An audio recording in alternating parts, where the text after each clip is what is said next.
Hi, Mary. How are you? Fine. How are you, Leni? I am doing well, thank you. How's your week been? It's been good. A lot going on, but it's always good when I like being busy. I like having stuff happening and stuff. I'm working a lot on my poetry lately, so that feels good to me. And what about you, though? Well, I've just been working on the course that I'm going to start teaching on Wednesday and just been busy with that, really enjoying it. I just love sitting, studying, and researching and doing all of that, so I am in my element. Anyway, we are here today with Tamara Roma, Romano. Romano. Sorry about that. And she is the proprietor of Madre's restaurant outside of Rosarito in Baja California. So, how are you? I'm good. I'm good. It's coming off the 4th of July weekend. It was a lot of activity. So today we're closed. Monday and Tuesday we're closed. So this is the days I recharge and also go buying for the week. So so it's always constant. That's got to be a challenge, even buying for the week. Where do you go to There's do that? several stores, but normally I go to Costco and Ensenada once a week. So tomorrow I'll go over there, or I'll do it Wednesday morning. But there's about 7 stores that I frequent, and so I do all the shopping, I do all the social media, I do all the facturas, I even do the cooking, I bartend, sing karaoke, entertain. So I've got help, but for the most part I'm doing a lot of that. Oh my gosh. You don't do the cleaning. Pretty much I do Really? cleaning too. Yeah, I just hire some people to help me with the cleaning, but yeah, Wow. I'm the janitor too. Wow. Oh my gosh. Yeah, so it's a lot of work, but I have a lot of energy. I always have, so it's. Well, I'm and done. what days of the week are you open in your hours here at Madre's? We're open from 12:30 until midnight every Wednesday, Thursday, Friday, Saturday, and Sunday. Oh my gosh. I used to be open 7 days a week, but that was too much. That took too much out of me because what I realized was I had to be here. It wasn't the same if I wasn't here. I'd get messages, if I wasn't here. Then there was theft that was going on. There were a lot of different things that were going on. So I made a decision that I would be closed 2 days a week. So I need 2 days to recharge. So that's what we're doing now. I think what I notice about restaurants here in Rosarito area, but even further down, that if you don't have a good crew, then the consistency, is lacking, right? And consistency was my number one. That was the word that when I first started, because that was the thing that disappointed me in other establishments around, was consistency. You'd find something you loved, you'd go back, and it was wah wah wah. Yeah. And it wasn't the same, and that disappointment, and then I'd be disappointed, and then you get cranky, and I'm like, this is not, it's not enjoyable. So I want to make sure that it's consistent.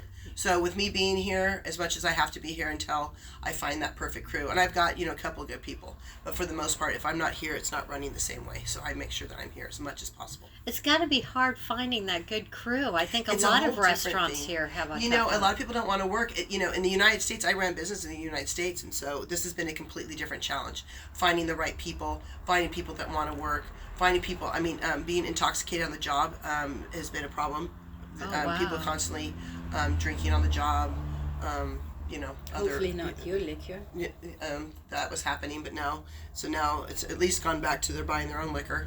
But yeah, it's been a challenge. It's been an honest challenge. Running a business in Mexico, completely different challenges than you would have in the United States, and you don't have repercussions.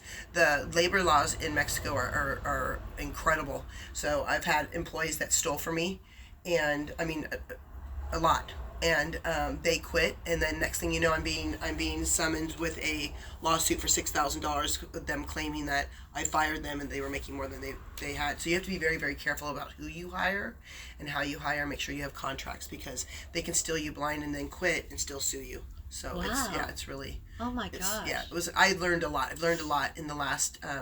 I've had Madres. I've lived in Rosarito. I just had my 6-year anniversary on July 5th. So that's 6 years here, and I've had Madres for, it was 2 years, May 5th. Oh wow, Yeah. 2 years. So, what made you decide to start a restaurant? You're not trained as a chef. No, I was, no. And what's funny is that now I realize that I had a lot of people in the kitchen that I created the entire menu from the beginning, because I always knew that the other restaurants, they always pretty much have, and this as well, living here, the same things, the same usual suspects on most of the menus. There's a lot of stuff that I know that the American people missed, and I missed as well, like really good salads, like huge salads, with like, all kinds of stuff in it, and so you're not right. just, Yeah, you know that's what I mean? lacking at most restaurants. Well, you have to have them come with my salads. My salads, people come here just for the salads. My steaks, the way, and then marinating meat. A lot of the places don't marinate meat; they just throw the steak on and put salt and pepper on top. So I marinate even my hamburgers and all that different stuff. So putting a menu together. But I was really intimidated because I'd never gone to culinary school, so I had hired these chefs. And they would chop really fast, and I'd be so okay. But then when they would I would tell them what to make, and then when they handed it to me, I'd have to. I'm sorry, can you move over? They didn't know flavor, and you can't teach flavor. So I was born that way. I don't know. I've never had any training. Now I feel confident because I was really insecure. Like, a lot of things have happened to me because I never thought I was enough. She makes the best tomato soup.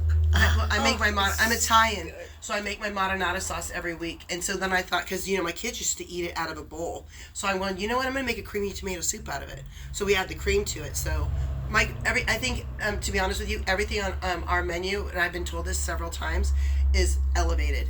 There's not one thing that's just so.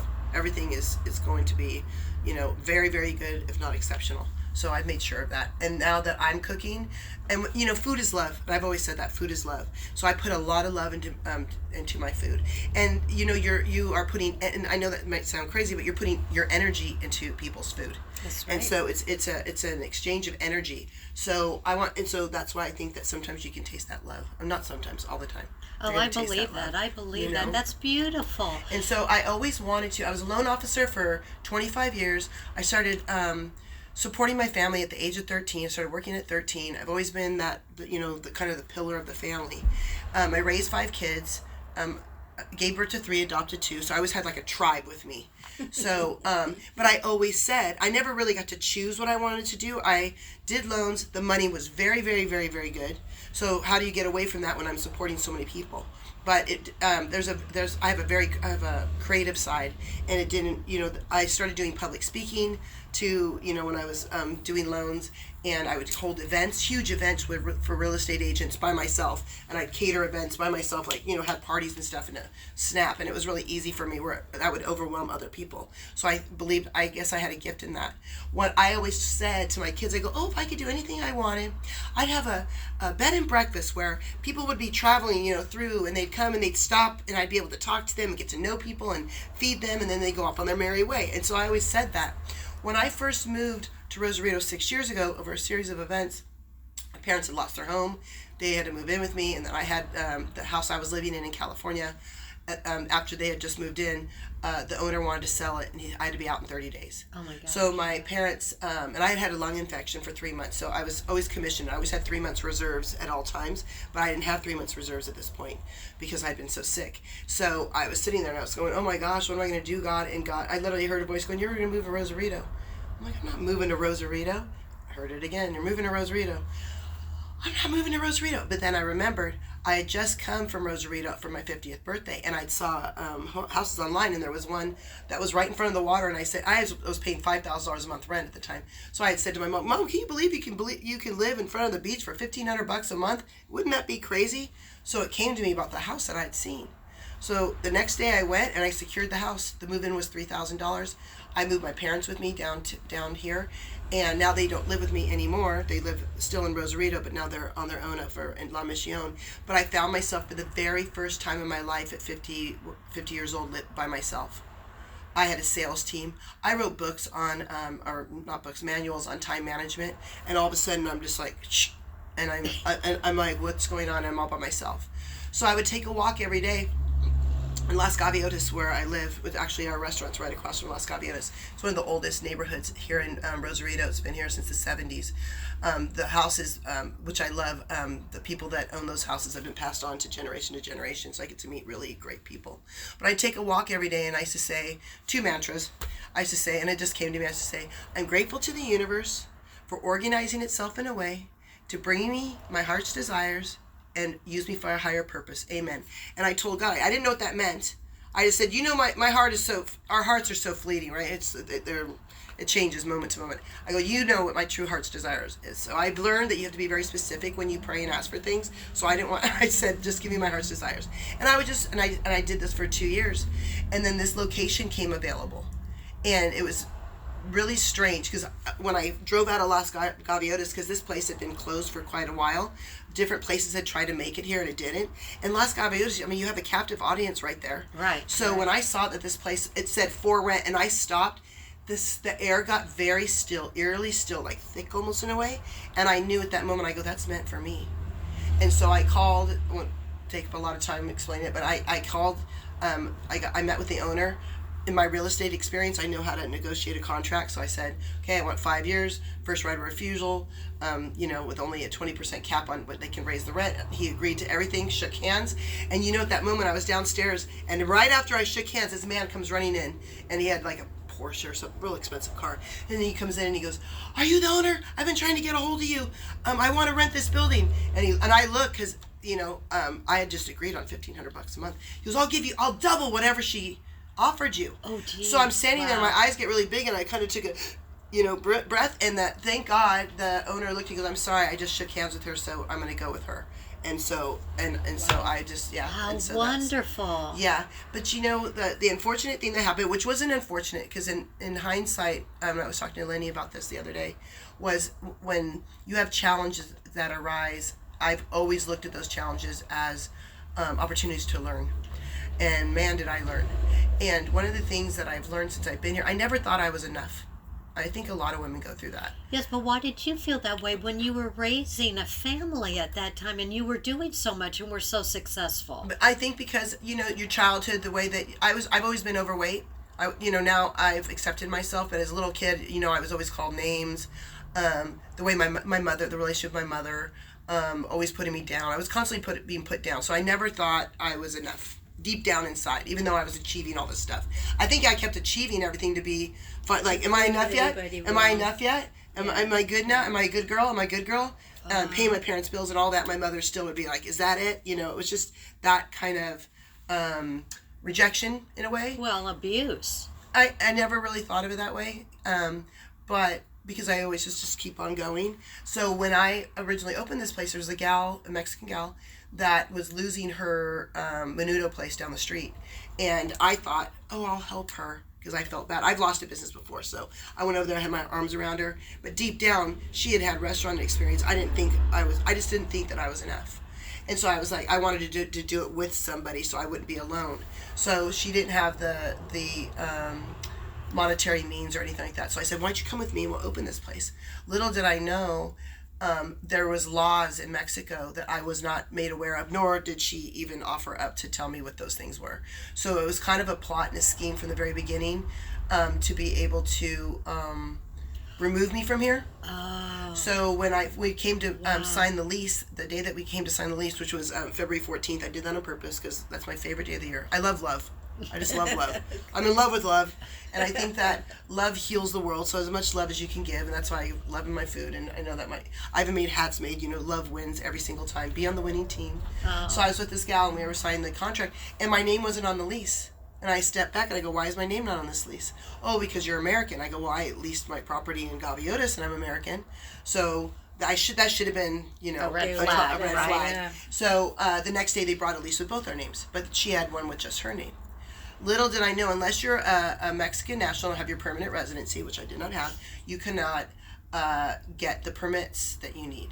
Her ex-husband, his best friend, was in charge of the permits in the federal building, because he's in charge of all of for like 20 years, all of the swap meets in town. So you have to have permits to do all, to block off all the streets. Yeah. So to make a long story short, she took all the money out of the bank account and then quit. And then left. But she wasn't doing, physically she wasn't doing very much. I mean, hardly anything. And she didn't speak any English, so she would get really jealous because a lot of people would come and they would be like, oh, where's Tamara? Where's Tamara? And so it became an issue for her. And she left, and next thing you know, the city comes in, even though my permits were under process. She went to the federal building through her connections, and the Rosarito shut me down for 3 months, and then an extortion letter came for $40,000. Oh my God! So now I put every penny that I had, because when I moved here to Rosarito, I was doing loans, but my loans started dwindling because not out of sight, out of mind. So all the people in Orange County were after my agents, after my clients, which I wouldn't blame them, right? Oh, she doesn't live here anymore. I'll do your loans. So that was already dwindling. When I opened up Madre's, I basically let my license go because I'm thinking I can't do both. I have to be 100% committed to this or I'm not. And I also said to myself and to my ex-husband at the time, I said, because he helped me open Madre's, I said, he's the one that gave me the capital. And I said, listen, this is going to take 3 years to grow. So we're going to work our asses off for 3 years, and I'm not going to pull my head up until that third year and see where we're at. But I'm just letting everybody know that's how it's going to be. So that's always was kind of in my mind. So when this extortion happened, and I knew this was meant for me. I knew basically God gave this to me, so I was really confused by all of it. So they were trying to get me to run out of the money. So I had to keep paying the rent. I had to keep paying all the bills. At one point, I couldn't even pay the electric, so the electric got shut off. So all the food in here went bad. So at this point, I'm running out of money. She had the lease that was in her name, so she could take it over if I didn't pay the rent. So I'm on my balcony, and I'm crying out to God, and I'm like, what am I going to do? What am I going to do? And this is the funny story. Right before I moved to Rosarito, I'm getting ready to move, and I'm a single mom, right? So I have mail all over the counter, and one in particular said massage envy, class action lawsuit. And I had been assaulted by one of their massage therapists 13 years ago, so it intrigued me, so I opened it up, saw that this happened to a lot of women. And I just, as a rule, I've never sued anybody, but I figured this class action, I was going to sign my name to it because, it did in fact happen. And I went to the manager, made a report. That's why they knew who I was. So I sign it, and I'm walking to the mailbox, and I hear a voice, and it says to me, "This money's going to come at the most perfect time." And I kind of look around, thinking I'm imagining things. I put the letter in put the flag up, and I leave. So I'm crying out, and I kid you not, I'm not exaggerating. At that moment, I'm crying. I'm about to lose my place. I don't know what's going to happen. I'm sick to my stomach. My ex-husband gave me money to open it as well, so I'm worried about that as well. My phone rings in that exact moment, and I answer the phone. I wipe my tears. And I go, "Hello." And they go, "Tamara?" "Yes." "Tamara Romano?" "Yes." "This is Bobby Thompson from Thompson Law Offices." "Yes." "Remember the class action lawsuit with Massage Envy?" "Yes." "We just finished the case, Tamara, and we're sending you a check for $42,000." And that's the only reason why Madre's is open today. I had to go and to the federal building in Rosarito, and I had to hand over $20,000 in order for them to let me reopen. And that's why I'm open today. Oh, I had gotten death threats to try to get me to run out of town because I was extremely successful when we first opened, because I knew the food was incredible. I knew the atmosphere. I knew all that stuff. So they just didn't take kindly because I was a woman. And I've always been a woman in business all my life. I'm not a feminist. I'm not one of those people that claims, oh, we're not treated the same as men, because I always was treated like one of the guys. I was always in the top 3% in sales.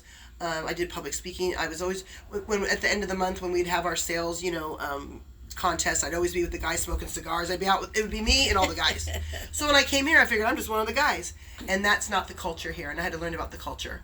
So when I'd even speak to people, servicemen and people, electricians, when I was starting, and they would give me a quote, and then they would, when they came to collect, they would want more money. I go, no, this is what we agreed on. Yo hablo español, I speak Spanish. They'd be like, where's your husband? We don't want to talk to you. And be looking over my head. So I would literally have to have my ex-husband come, and I'd have to push him in front of me to have those conversations.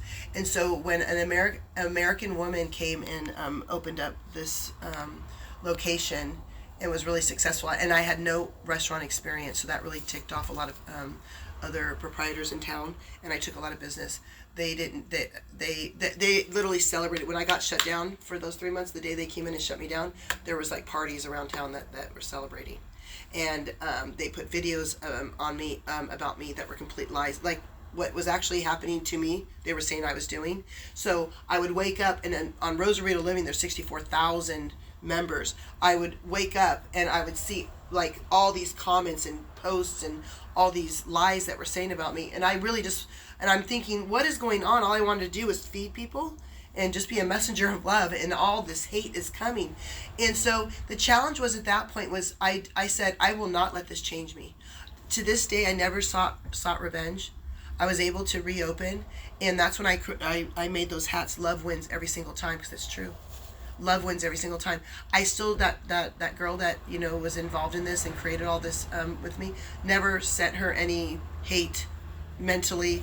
I just made sure that I kept my heart pure, and I was able to do that through my faith. And I have unwavering faith. I meditate a lot. You know, I really connect with God, the universe, whatever you want to call it. And I've always said, you know, I think I mentioned this to you earlier. My first memory was me sitting in my crib and I would be talking to God. I couldn't really speak, but I knew. And my mom would go in there and look at me, and I'd be sitting there talking to God. And then when I turned about I think I was 2.5 years old, I realized other people knew about God, and I got so jealous.